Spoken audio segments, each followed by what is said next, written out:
चलिए तो आज हम लोग पढ़ेंगे 12th क्लास का मैथ पहला चैप्टर रिलेशन ऑफ फंक्शन के बारे में। वैसे 11th क्लास में हम लोग रिलेशन के बारे में पढ़े थे। अब हम लोग यहाँ रिलेशन के बारे में जो वहाँ पढ़े थे कि यहाँ हम लोग पढ़ेंगे टाइप्स ऑफ रिलेशन के बारे में। तो वह रिलेशन कितने प्रकार का होता है तो याद करो 11वां क्लास में जो रिलेशन पढ़ाया गया था वहीं के बाद ये शुरू करना है।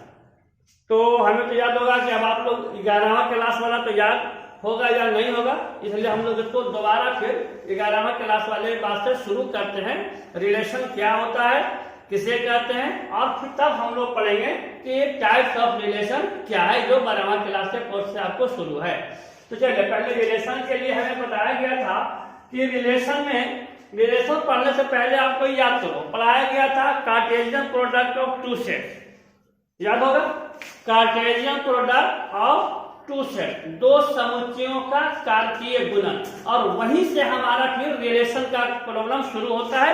वहीं से हमारा रिलेशन वहीं से हम रिलेशन को परिभाषित करते हैं। तो हम लोग पहले देख लेते हैं कि दो सेट का कार्टेशियन प्रोडक्ट क्या होता है और फिर वहां से रिलेशन कैसे डिफाइन होता है, और तब हम लोग पढ़ेंगे कि टाइप्स ऑफ रिलेशन क्या है। तो चलिए सबसे पहले हम शुरू करते हैं Cartesian product of two set. Cartesian product of two set, Cartesian product of two set में जैसे मान लो दिया है कि ए एक सेट है जिसका एलिमेंट 1 2 3 है, और बी एक अनदर सेट है जिसका एलिमेंट 3 4 5 है। तो याद करो 11वीं क्लास में बताया गया था ए और बी का कार्टेशियन प्रोडक्ट निकालना। तो ए और बी के कार्टेशियन प्रोडक्ट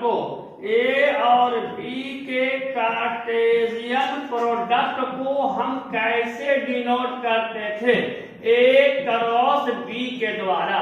ए क्रॉस बी का मतलब ए और बी का कार्टेशियन प्रोडक्ट है। तो याद करो ए और क्रॉस बी कैसे निकला था।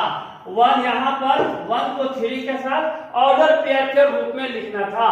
तो ए क्रॉस बी हम निकालेंगे तो यहाँ हमारा लिखाएगा 1 3 1 4 1 5 1 3 1 4 1 5।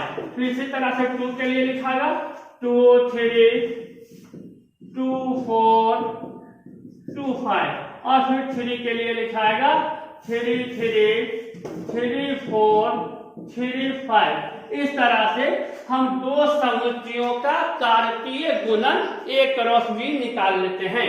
इसमें ए क्रॉस बी में आप देखें कि यहाँ पर जो भी एलिमेंट हैं सब अपने ऑर्डर पेयर में रहते हैं। इसमें पहला एलिमेंट जो होगा वह ए का होता है, और सेकंड इस ऑर्डर पेयर का जो सेकंड एलिमेंट होगा वह बी का होगा। अगर पहले ए होगा तो फर्स्ट ऑर्डर पेयर का पहला एलिमेंट ए का होता है और सेकंड एलिमेंट बी का होता है। जैसे अगर हम मान लें ए बी यह अवयव है ए क्रॉस बी का, इसका मतलब होता है कि ए एलिमेंट होगा ए का और बी इसका एलिमेंट होगा बी का। इस तरह से हम लोग ए क्रॉस बी निकाल लेते हैं। अगर हमें बी क्रॉस ए निकालना होगा तो सीख यही हमें इसका उल्टा रिवर्स हो जाएगा, 3 1 3 2 3 3, इस तरह से 4 5 के साथ चलेगा। इस तरह से हम दो समुच्चयों का कार्टेशियन प्रोडक्ट निकाल लेते हैं। अब कार्टेशियन प्रोडक्ट निकालने के बाद अब हम आते हैं रिलेशन पर। मान लो ए बराबर इतना दिया है और हमें निकालना है ए क्रॉस ए निकालना है, ए क्रॉस ए निकालना है। तो यहाँ स्थिति स्पष्ट है कि ए दिया हुआ है, हम एक और दूसरा ए ले सकते हैं और इसका वैल्यू 1 2 3 है, और हमें ए क्रॉस ए निकालना अगर होगा तो यहाँ से क्या मिलेगा 1 1 1 2 1 3, इस तरह का हमें ऑर्डर पेयर मिलेंगे 1 1 1 2 1 3 2 1 2 2 2 3, और फिर 3 1 3 2 3 3 3 1 3 2 एंड 3 3, इस तरह से हमें निकलेंगे। अब हमें देखना है कि रिलेशन, ठीक है।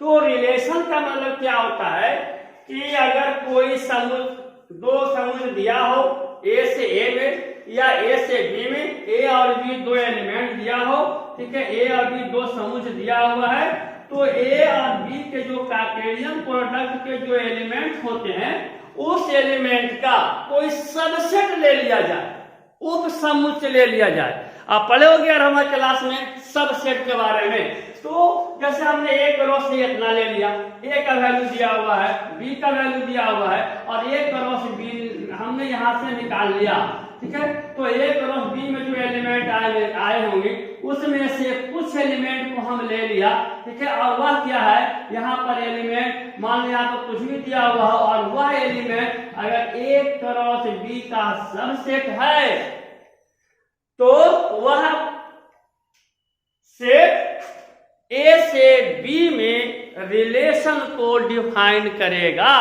जैसे यहाँ पर हमारा ए से ए में रिलेशन ए है और फिर ए दिया हुआ है, ए क्रॉस ए हमने इतना निकाला, ठीक है। तो क्या यहाँ पर सेट ए से ए में कोई रिलेशन यहाँ डिफाइन हुआ कि नहीं? तो इसमें से हम कुछ एलिमेंट निकाल लेते हैं। हमने निकाल लिया 1 1 1 3 1 4, ये हमने एक एलिमेंट निकाला। क्या यह जो है हमारा यहाँ पर एक सेट तैयार हुआ है, क्या यह हमारा ए से ए में रिलेशन को डिफाइन करेगा? अब हम देखेंगे कि यह 1 1 1 3 1 4 या यहाँ पर 2 4 3 4 कुछ भी हो सकता है। क्या ये जो हमारा ए क्रॉस ए का सबसेट है, यानी ये सारे एलिमेंट हमारे इसमें है कि नहीं? सबसेट आप पहले पढ़ चुके हो, किसी दिए गए सेट में से नए समुच्चय बनाना, जो दिए गए सेट के एलिमेंट हो उसी में से बनाना है, तो वह जो नया सेट बनकर तैयार होता है वो हमारा सबसेट कहलाता है।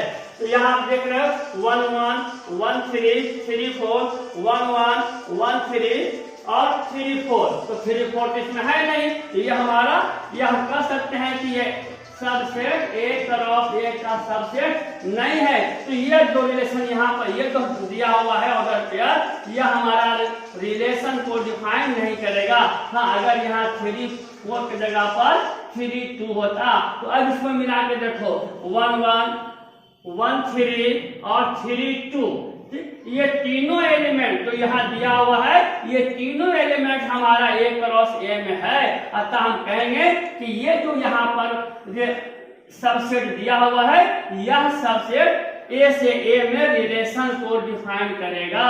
ये ए से ए में रिलेशन को डिफाइन करेगा, ये जो सबसेट दिया हुआ है। तो सब यानी रिलेशन कब डिफाइन होगा?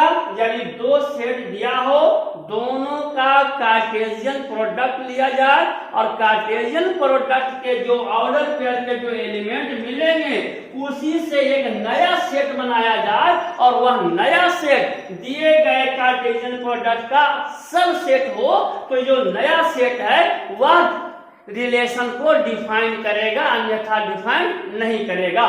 ठीक है, तो ये हम लोग यहाँ से देख लिया रिलेशन कब परिभाषित होता है, रिलेशन कब डिफाइन होता है। थोड़ा सा आज हम लोग देख लेते हैं।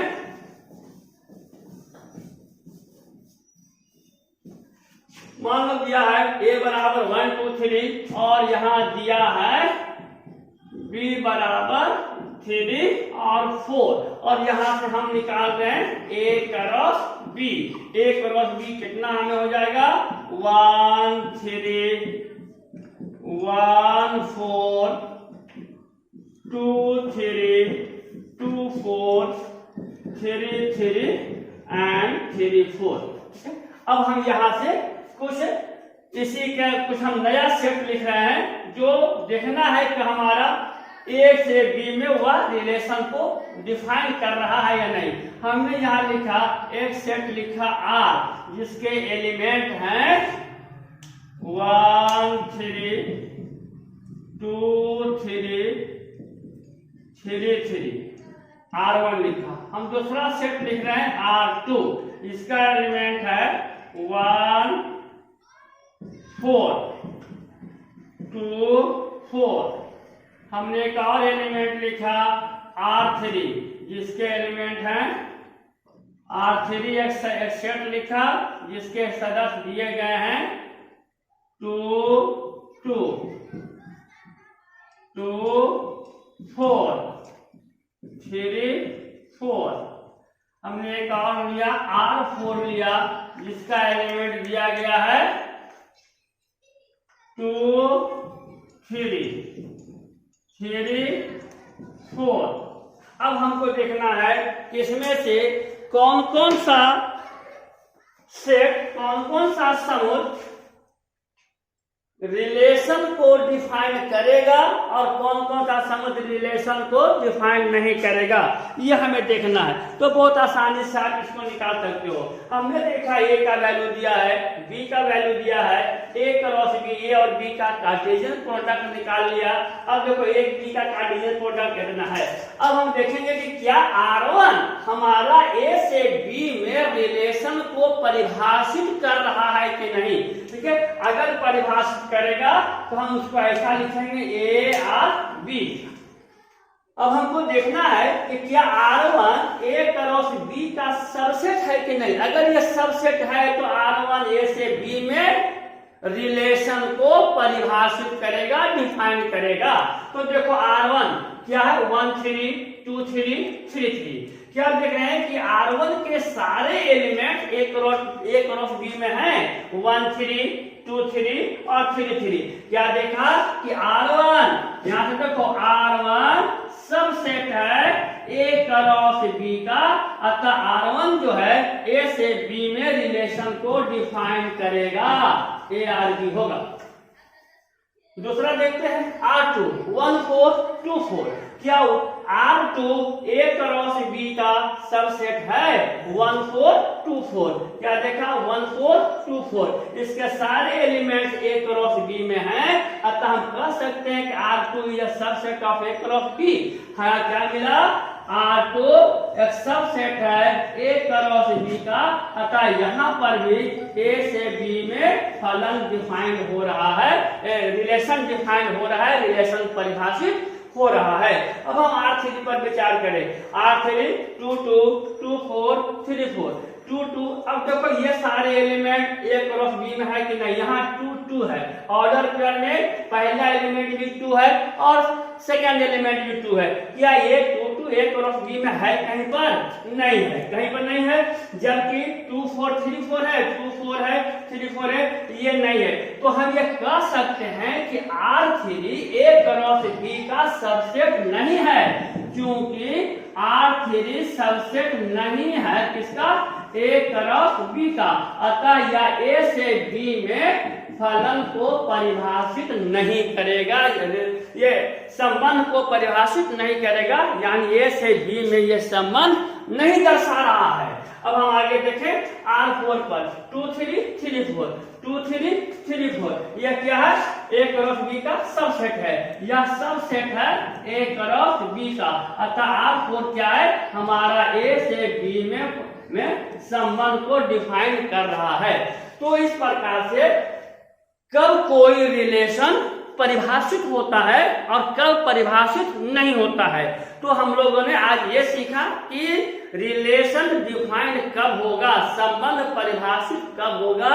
जब संबंध ए और बी से संबंध परिभाषित तभी होगा जब दिया गया सेट ए क्रॉस बी का सबसेट होगा, उपसमुच्चय होगा, तो रिलेशन परिभाषित होगा, संबंध परिभाषित होगा, अन्यथा नहीं होगा। ठीक है, यहाँ तक हम लोग पिछले क्लास में भी 11वीं क्लास में भी पढ़े थे। ठीक है, थोड़ा बहुत उसका आइडिया दे दिया गया। अब हमको पढ़ना है टाइप्स ऑफ रिलेशन, जो 12th क्लास का चैप्टर यहाँ से आपको शुरू होता है। चलिए, तो ये कुछ बेसिक नॉलेज आपको पिछले क्लास के बारे में दिया गया। अब हम लोग सीधे 12th क्लास वाले पर हम लोग शुरू करेंगे। टाइप्स ऑफ रिलेशन और फंक्शन क्या है और फिर टाइप्स ऑफ फंक्शन क्या है। चलिए, इसे हम लोग अगले क्लास में बहुत जल्दी देखेंगे।